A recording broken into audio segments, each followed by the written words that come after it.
Hi, my name's Gareth and I make videos to help people pass the IELTS test.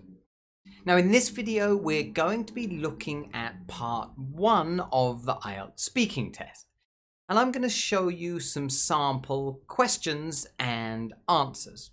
The answers that I'm going to show you show a really high level of English. They're the kind of answers that a band 9 level student would give. Now the topic we're going to look at for the 4 questions we're going to see in this video is the topic of friends. Now this is quite a common topic for part 1 of the IELTS speaking test, but also the questions and the style of the questions are a little bit surprising, and they're testing certain parts of your English that we'll think about when we look at the questions.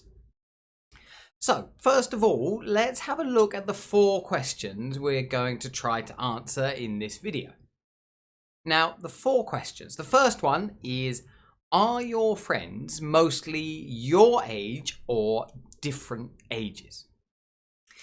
So this question is focused on the present. It's a are you or are your question. But also we're given 2 options in this question, and this is quite a common style of question for part 1 of the IELTS speaking test. So that's the first one. Let's move on to the second question and have a look at that now. Do you usually see your friends during the week or at weekends? So, not such a different style of question here. Really, I mean, it's still on the present tense, and it's a do you question, which normally we would think we answer maybe starting with a yes or a no, but again it's a bit different because it's giving 2 options, during the week or at weekend. So we're given a choice between 2 things, similar to that first question. Let's move on to the third question and look at that. Now this is a little bit different. The last time you saw your friends, what did you do together? So this question is slightly different because it's asking you about the past, not the present. This is something the examiner will always do in part 1 of the IELTS speaking test. They want to test to see if you can hear the grammar of the question and understand that they're asking about the past, not the present, and you can use the correct verb form in your answer. So there we go. That one's just asking you about the past. Let's move on to the 4th and final question. In what ways are your friends important to you? So back to a question on the present. And really it's quite a simple question here. We're not given a choice between 2 things though. It's just asking you how your friends are important to you, or in what ways. We've got to give a couple of examples of how our friends are important to us. So there we go, that's the 4 questions. Now what we want to do is have a look at the 4 answers to these 4 questions. What I'll do is go through all 4 answers, and then afterwards we can come back and give the answers a little bit of an analysis so you can understand why they're showing quite a high level of English and they're appropriate answers to these styles of question in part 1 of the IELTS speaking test. So here we go, let's have a look at the answers here. Question number 1, are your friends mostly your age or different ages? Most of my friends are about the same age as me because we met at school or university. I've got 1 or 2 friends who are older or younger that I met through work. Do you usually see your friends during the week or at weekends? I tend to meet up with my friends at weekends because everyone's too busy during the week. The last time you saw your friends, what did you do together?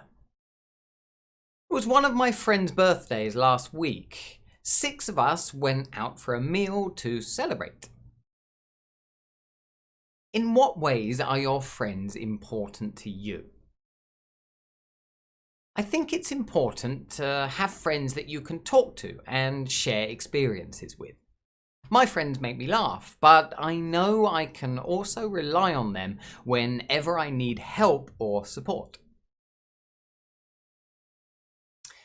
So there we go. Those are the 4 answers to those 4 questions. And you'll see there that the answers aren't really long because we've got short, simple questions in part 1 of the IELTS speaking test.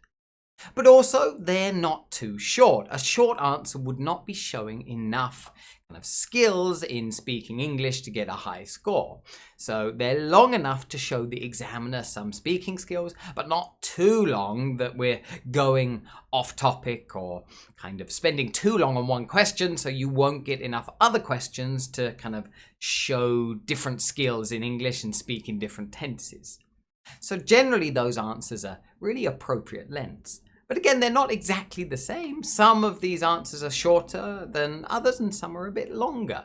So if we just go back and look at the first answer to the first question.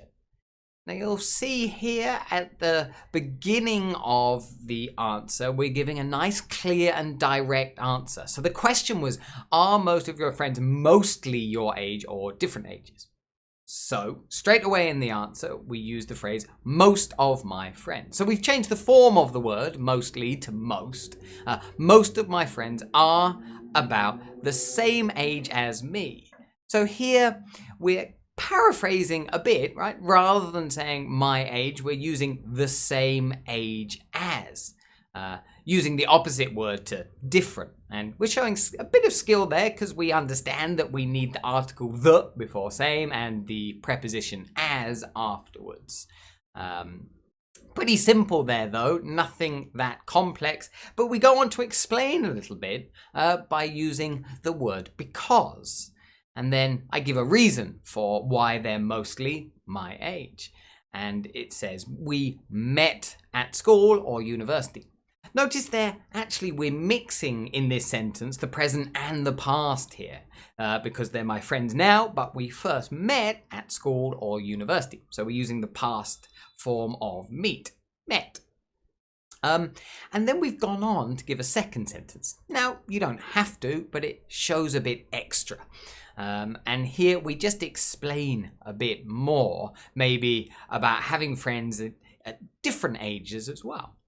We've said, I've got 1 or 2 friends who are older or younger that I met through work. So again, we're mixing the present and the past in this sentence, again showing a bit of skill. We're using some comparatives, older and younger, different ages. We're not repeating the word different from the question, we're just explaining a bit more. So it's showing a bit of paraphrasing there from the question as well. But that's enough there. We don't want to give any more detail than that. That fully answers the question, so we can stop and the examiner moves on to the next question. Now, the next question was, do you usually see your friends during the week or at the weekend? So again, we're given 2 options. But here we're keeping the answer a bit shorter. We're sure and we're choosing one of those options. We don't really need to mention anything about the other. Whereas in the previous answer, we did kind of look at both of those options. But here we are paraphrasing the question a little bit. The question is, do you usually see your friends? Well, in the answer, we use I tend to. Now, to tend to do something means you usually do it. So that's a bit of paraphrasing there. We're not copying the words exactly from the question. And then we're using the verb meet up, or the phrasal verb meet up, rather than the verb see that's in the question. So again, we're paraphrasing. Meet up means to see someone socially. We could just use meet on its own, but meet up is one of these common ways of speaking. It's a phrasal verb that native speakers often use to see someone in a social context. So I meet up with my friends at weekends. So straight away we choose one of the options. We're not paraphrasing that at all. We've copied some of the vocabulary from the question. At weekends. Then I just go on to give a reason. We haven't really got a second sentence here, but again, we're using the word because to explain why, rather than waiting for the examiner to ask us why. Because everyone's too busy during the week. So it's a nice, clear reason. Again, we're copying that phrase from the question there, during the week. We've paraphrased at the beginning, so maybe we don't need to paraphrase in the second part. We can copy some of that vocab from the question. So that's the second question, a good answer, quite a short answer there. Like most of the time when I give you answers for part 1 of the IELTS speaking test, there will be 2 sentences. And this one's a bit shorter, but it's definitely enough. We don't need to show more than this. Now, question 3 was asking us about the past. The last time you saw your friends, what did you do together? Now, the answer for this, we make sure we focus on the past. It was one of my friend's birthday last weekend. So straight away, we're focusing on the past using the verb was. And we're giving the example straight away, what it was about. And then in the second sentence, we just explain it a bit more. 6 of us went out for a meal to celebrate.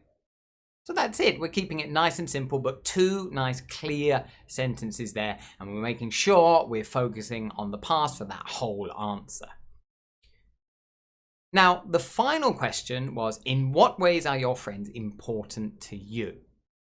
So this is a bit of a bigger question. Maybe you're giving your opinion here, and you've got to give reasons for that.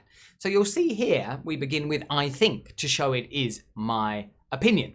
I think it's important to have friends that you can talk to and share experiences with. So that's kind of one way in which they're important to you. But also, we kind of need to give more than one way here. We need to give another way because in the question it says in what ways. So the second sentence, just explain another way in how they're important. So my friends make me laugh. So that's another way, they make me laugh. And then we're comparing with another way which is a bit more serious. So we use the word but to join these 2 ideas. But I know I can also rely on them whenever I need help or support. So to rely on someone, maybe a nice verb preposition collocation there, where I'm showing I understand this phrase, to rely on someone, which means you can trust them or believe them. If they tell you something, you can trust that they'll do or whatever you ask them to do, or whatever they say they're going to do. So to rely on someone. But that's a nice full answer there, a bit longer, but still just 2 sentences. We don't need any more than 2 sentences. That will be enough. But again, I mean, here in this answer, it's fully focused on the present tense, because in the question, it's focused on the present tense as well. So there we go. Those are the 4 answers to those 4 questions on the topic of friends. Hopefully you'll notice there that the answers are all kind of showing a high level of skill and fluency in English. But again, they're not too complex. Remember, we're going to save the more complex answers for part 2 and part 3 of the IELTS speaking test. Part 1, you need to keep it really quite short and simple, but not too short and too simple. But hopefully these answers have helped you to understand this part and how we can give good answers in part 1 of the IELTS test. If you did find the video useful, then don't forget to give the video a like. And if you don't want to miss out on similar videos in the future, then do subscribe to the channel. That's it for this video. See you again in the next one.